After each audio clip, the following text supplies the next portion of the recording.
Gracias a la misericordia de Dios. Solamente cuando Dios nos concede su gracia y su misericordia, recibimos el cuerpo humano. Gracias a la bondad y misericordia de Dios Todopoderoso, dejamos los cuerpos de pájaros y demás animales y recibimos el nacimiento humano. Si Dios es aún más misericordioso con nosotros, nos lleva cerca de los Sant Sadgurus. Y si todavía es más misericordioso con nosotros, hace que en nuestro interior se cree el deseo de practicar la devoción y la meditación del Shabda Naham. Cuando hacemos la meditación en el Naham, empezamos a tener contacto con nuestro verdadero ser y nos damos cuenta por qué vinimos a este mundo. En este mundo no es difícil obtener nombre y fama. Tampoco es difícil alcanzar el éxito y conseguir riqueza. Si hay algo difícil en este mundo, es tener el deseo y la habilidad para meditar en el Shabda Naham. Cuando la madre del Gurú Nanak vio que él permanecía en silencio y hacía la meditación, y algunas veces se mostraba triste con respecto al mundo, le preguntó: Amado hijo, dime qué te pasa. ¿No te gusta comer nada? De este mundo nada te gusta. Siempre estás triste. ¿Cuál es el motivo? El Gurú Nanak respondió: Oh madre, cuando recuerdo el Naham, cuando me dedico con devoción al Naham, solo entonces me siento vivo y feliz. Cuando olvido el Naham, bien sea por un segundo, siento como si mi vida se acabara. El Gurú Nanak Dev Ji dice: de la misma manera, como una persona viciada vive para satisfacer su adicción, igualmente los amantes de Dios viven solo para hacer la meditación en el Naham. La madre de Kabir solía enojarse con él. Decía: durante todo el día medita en el Naham y no hace nada que sea de este mundo. Kabir Sahib sí atendía sus responsabilidades. Era un tejedor y le respondió a su madre: Madre, cuando tengo que enhebrar la aguja, tengo que poner la lana en mi boca y mojarla un poquito para que pueda atravesar por el ojo de la aguja. En ese instante tengo que dejar de hacer el Simran y no puedo soportar olvidar el Simran durante tanto tiempo. Solamente aquellos quienes han probado el deleite del Simran se dan cuenta cuán importante es que lo hagamos. Aquellos a quienes les gusta hacer el Simran no quieren dejar de hacerlo ni siquiera un instante. En una ocasión, Moisés se sintió orgulloso de su devoción y fue donde el Señor Dios Todopoderoso y le preguntó: ¿hay alguien que tenga más devoción hacia ti que yo? ¿Hay alguien a quien quieras más que a mí? Dios respondió: hay muchas almas que son más amadas y más devotas que tú. Entonces Moisés dijo: bueno, entonces muéstramelas. Dime quiénes son. Dios dijo a Moisés que fuera a un lugar donde había un ave en un árbol y que hablara con ella. Moisés contestó: oh Señor, no sé cómo hablar con las aves, no tengo el lenguaje de las aves. ¿Cómo puedo entonces comunicarme con ella? Dios le contestó: debes ir allá, serás capaz de comunicarte porque te daré mi gracia y por un momento podrás entenderle y podrás hacerte entender. Cuando Moisés encontró al ave, le preguntó: dime, si tienes alguna dificultad en la que yo pueda ayudarte, dímelo. El ave respondió: la laguna de donde obtengo el agua está un poco lejos de este lugar. Cuando vuelo hasta allá tengo que dejar de hacer el Simran y eso no lo puedo soportar.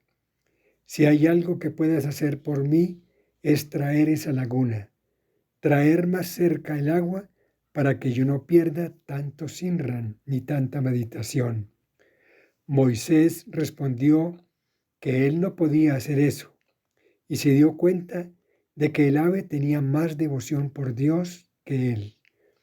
Aunque simplemente era un ave, día y noche, esa criatura estaba en la remembranza de Dios y no quería perder el Sinran de Dios ni siquiera por obtener un poco de agua para beber. Kabir, el Gurú Nanak y el maestro Kirpal Singh pertenecen a la misma elevada categoría de maestros espirituales. Al leer las historias de estas grandes almas, nos enteramos de que esos grandes maestros tenían el poder de llevar a las almas a su verdadero hogar, Sachkhand, simplemente intercambiando una mirada con los amados. Y aún teniendo tanto conocimiento, inclusive después de haber llegado a Sachkhand, ellos siempre decían: yo nada soy, todo es gracia, todo es la bondad y la misericordia de mi maestro. El Gurú Nanak Dev Ji Maharaj decía: quienes siguen siendo humildes después de haber practicado la devoción y haber realizado a Dios son aceptados por el Señor.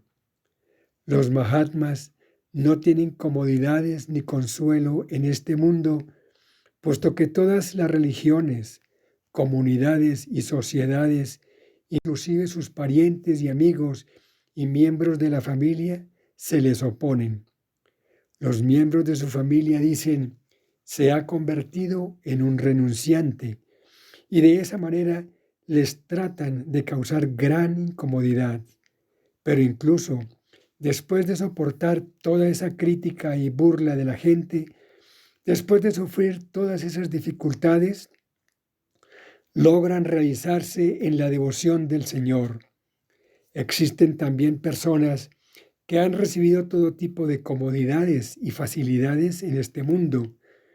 Tienen riqueza, nombre y fama. Lo tienen todo, pero no hacen la devoción de Dios. Esto se debe a que Dios no les ha dado su misericordia y su gracia. Por eso no pueden hacer la devoción. Pero los santos y mahatmas, aunque no tienen comodidades en el mundo, puesto que tienen la gracia de Dios, sí hacen la devoción. En la India, hace más o menos unos 400 o 500 años, a aquellos que hacían el trabajo espiritual se les llamaba pundits. En ese entonces los pundits eran sinceros, no les interesaba tener nombre ni fama y hacían algo de meditación. Por eso la gente solía alabarlos y visitarlos.